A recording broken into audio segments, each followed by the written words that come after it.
हमारे हिसाब से तकरीबन 1.5 दर्जन पेपर लीक हो चुके हैं। और पेपर लीक सिर्फ एक प्रदेश तक सीमित नहीं है, जैसा आपने कहा। देश के हर राज्य की कहानी ऐसी ही है और हमारे देश की कहानी आज के समय में ऐसी ही है। और इसका जो असर पड़ता है युवाओं के ऊपर, और ये जानते हुए कि देखिए भारत युवाओं का देश है, दुनिया की सबसे बड़ी युवा आबादी हमारे देश में है।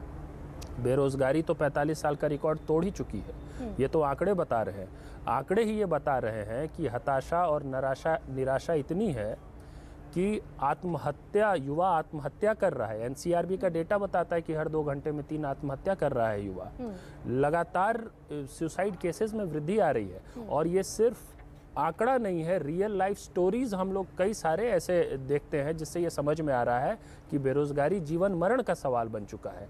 और उसमें जब कम से कम ये जो बड़े पैमाने पर रिक्त पद हैं सरकारी क्षेत्र में, उनको भरने के लिए बहुत दबाव के बाद जब सरकार विज्ञापन लाती है, उसमें भी पेपर लीक हो जाता है। अब ये सवाल है कि क्यों होता है पेपर लीक। मेरा स्पष्ट मानना है, देखिए कि इस देश में पेपर लीक कभी भी खुद ब खुद नहीं होते हैं। बिल्कुल प्लान्ड और सुनियोजित ढंग से पेपर लीक होते हैं। और इसके सरगना हमेशा वो लोग होते हैं जिनके ऊपर राजनीतिक शह हो, जिनके ऊपर सत्ता में बैठे नेताओं का आशीर्वाद नहीं होता है। ऐसे लोग कभी भी पेपर लीक जैसे घटनाक्रम को अंजाम नहीं दे सकते हैं। लेकिन दुखद ये है कि जब भी कहीं कोई पेपर लीक होता है, और मान लीजिए हम जैसे लोगों ने आंदोलन किया, दबाव बनाया और कोई जांच हो भी गई, तो उस जांच के बाद क्या होता है, उन छात्रों को गिरफ्तार कर लिया जाता है जिसने पेपर खरीदा, उन सॉल्वर्स को तो गिरफ्तार कर लिया जाता और किया जाना चाहिए। और एट बेस्ट ये होता है कि किसी चतुर्थ श्रेणी के किसी निरीह कर्मचारी को पकड़ के बता दिया जाता है कि यही जो था मास्टरमाइंड था, सारा खेल यही कर रहा था। चपरासी ने पेपर बेच दिए, अधिकारी बच जाते हैं। जो सही में सरगना है क्योंकि राजस्थान का तो कभी भी पकड़ में नहीं आते हैं कि शिक्षा विभाग के अधिकारी पकड़े गए 40 लाख रुपए लेते हुए पेपर बेचने के एवज में, तो चपरासी पकड़ा जाएगा, अधिकारी बच जाएगा।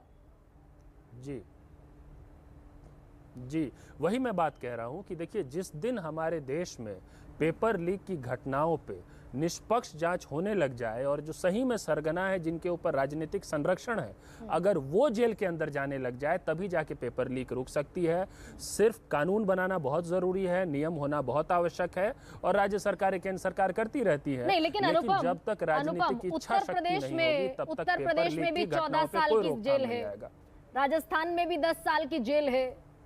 तो ये माना जाए ना कि भाई कानून सिर्फ दिखावे का है, जिस पर राजनीतिक संरक्षण जिसके पास है उसके लिए कानून क्या चीज है? जी कहा ना कि देखिए प्रावधान, वही मैं बात कह रहा हूं कि देखिए लेजिस्लेटिव मेजर्स उठाए जाए, नियम कानून बनाए जाए, अच्छी बात है, लेकिन ये बनाना पर्याप्त नहीं है जब तक कि सत्ता में बैठे लोगों में पॉलिटिकल विल ना हो इस इशू को एड्रेस करने का।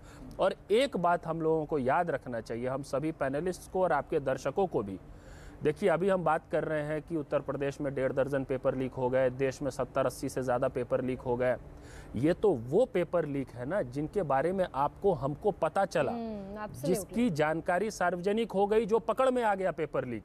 आप एक बात समझिए, अगर हर पेपर लीक की कोशिश का सार्वजनिक खुलासा होने लग जाए, तब तो इसी से पेपर लीक होना बंद हो जाएगा। ये तो धंधा है ना, इसके पीछे पैसा इन्वॉल्व है। हर बार अगर पेपर लीक हो रहा है और खुलासा हो जा रहा है तो पेपर लीक तो नहीं होगा। तो ये आपको हमको मान के चलना चाहिए कि अगर हमको लगता है कि 10 पेपर लीक हुए हैं, तो असल में 10 से 3 गुना 4 गुना पेपर लीक हुए होंगे, जिसके बारे में आपको हमको नहीं पता है। अनुपम, सबसे ज्यादा नुकसान इस सब में उस गरीब बच्चे का हुआ क्या बीतती होगी? अनुपम, सबसे ज्यादा नुकसान वही उसी गरीब बच्चे का हुआ ना जिसके पास पैसा नहीं है। जो लोग सालों साल तैयारी करते हैं, मेहनत करते हैं, और इन नौकरियों के लिए आप थोड़ा सा सोशल एनालिसिस कर लें कि ये जो अभ्यर्थी हैं ये किस वर्ग से आते हैं। ये सब किसान परिवार के बच्चे हैं, मजदूर परिवार के बच्चे हैं, गरीब मध्यम वर्ग परिवार के हैं। ये रेलवे की ग्रुप डी और पुलिस में सिपाही भर्ती में कौन जाता है? ये देश का एलीट क्लास नहीं जाता है। ये उस वर्ग से जाता है जो परिवार अपना पेट काट के, अपना जमीन बेच के, अपने गांव से अपने बच्चे को इलाहाबाद दिल्ली भेजता है तैयारी करने के लिए। वो 3 साल 4 साल तैयारी करता है और जब परीक्षा देता है तो पेपर लीक हो जाता है। समझिए उसके ऊपर, उसके परिवार पे क्या बीतती होगी, उसकी मनोदशा क्या होती होगी। एक तो बात यह है कि व्यक्तिगत रूप से उसके साथ क्या होता है, किस कारण से वो डिप्रेशन में जाता होगा, और दूसरी बात कि सिस्टम को लेकर किस तरह का अविश्वास, मिसट्रस्ट इस देश के युवाओं में पनप रहा होगा, इसका अंदाजा शायद आपको हमको नहीं है। तो और ये सिस्टम के प्रति जो अविश्वास है, अगर मैं ये सिर्फ रिक्रूटमेंट सिस्टम तक सीमित नहीं रहेगा। इसके लिए अगर मैं कहूं सीधे सीधे सरकार दोषी है, उठना शुरू होगा, सीधे सीधे सरकार दोषी है, तो मैं गलत कह रही हूं क्या? इसमें तो कोई कंफ्यूजन ही नहीं होना चाहिए। कोई भी आदमी जो